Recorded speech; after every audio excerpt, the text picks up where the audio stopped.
Hello listeners, and welcome back to Sandman Stories Presents. Today we're back in the country of South Africa. The animals are building a dam to save up some water for the rainy season. Jackal, of course, is Jackal and has to be tricky. Poor Baboon is tricked, and Jackal, in the end, just wants a clean death.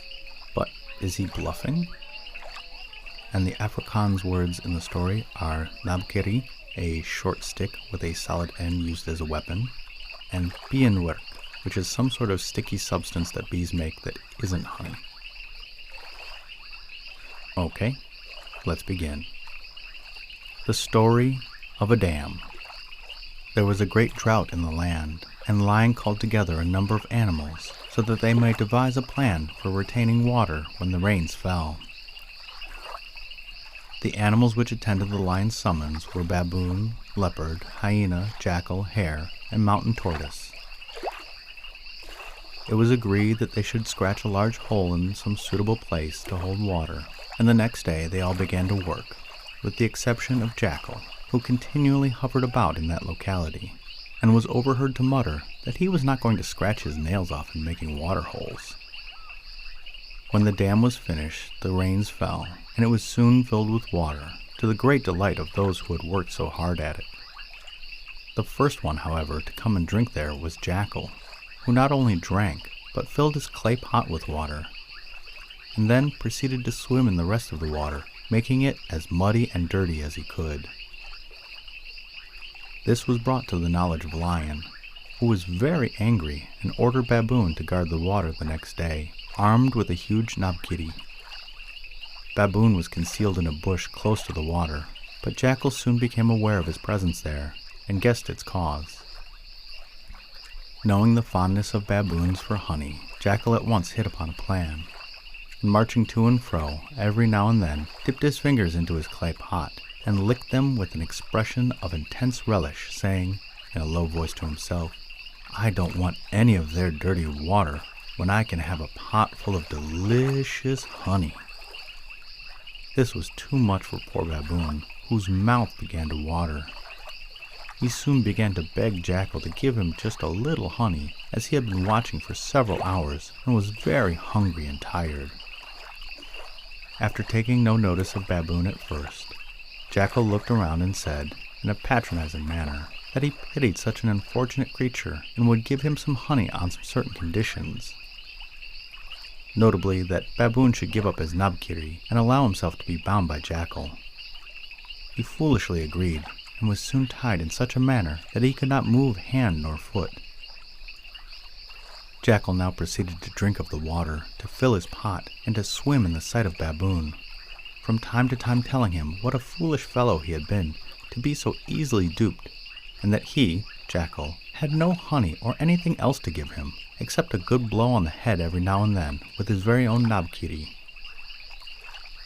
The animals soon appeared and found poor Baboon in this sorry plight, looking the picture of misery. Lion was so exasperated that he caused Baboon to be severely punished and to be denounced as a fool. Tortoise hereupon stepped forward and offered his services for the capture of Jackal.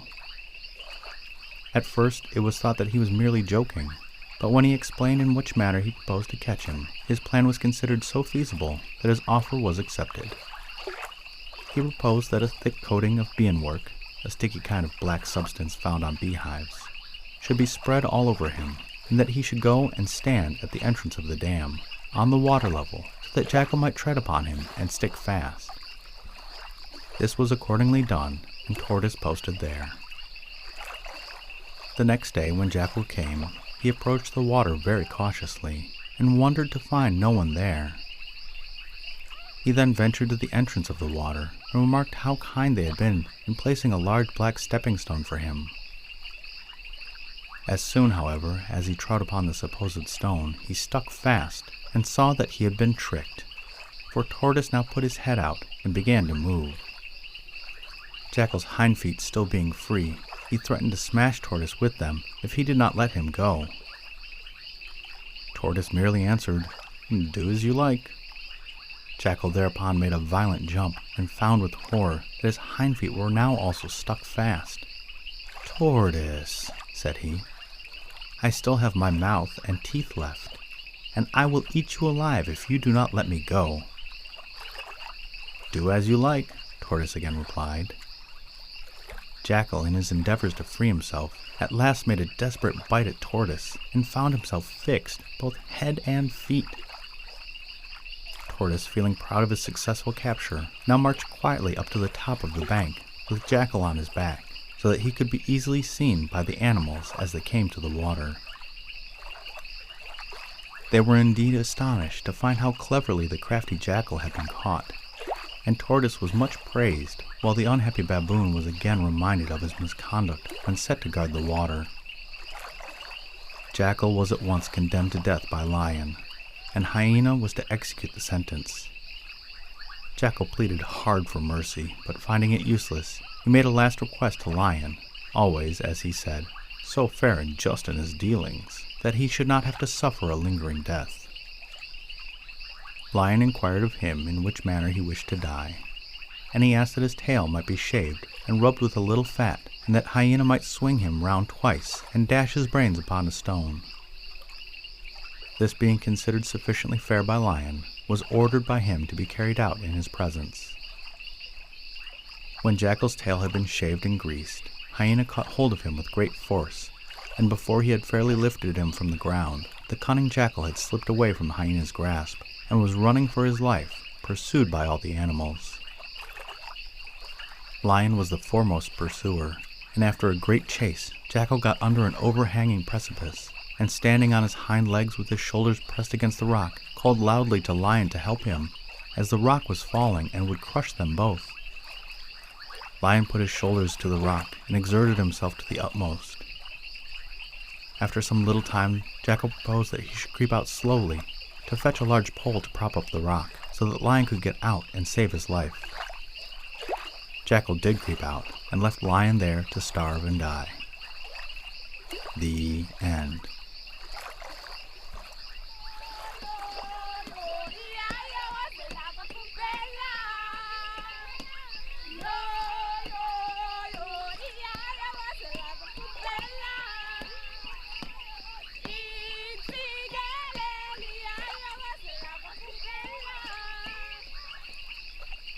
Wow, Jackal is just a jerk. I mean, I understand getting your drink of water and filling up a jar.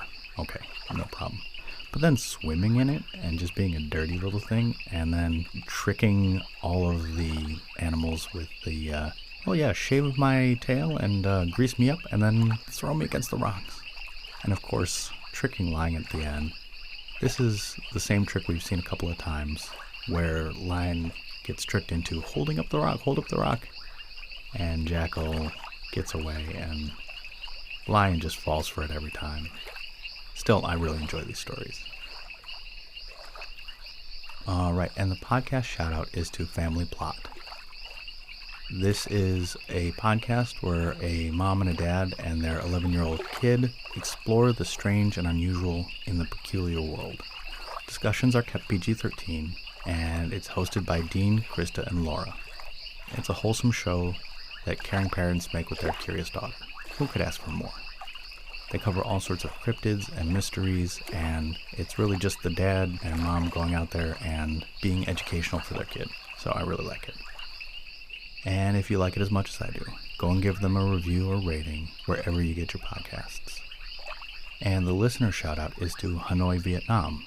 I had a lovely trip to Hanoi about 10 years ago. The locals were super helpful, the airport was really relaxed, and I had just one little problem. My Korean card wasn't working there. Luckily, the Hanoi Backpackers Club let me stay the night and cash out some traveler's checks in the morning. Then I finally got my Korean card to work, although they first asked me to visit a local branch while I was in Vietnam. Still, Vietnam holds a special place in my heart, and I will attempt Vietnamese. It is a tonal language, and so it makes it very difficult. So apologies for the poor tones. Cảm ơn và chúc ngủ ngon. Thank you, and good night.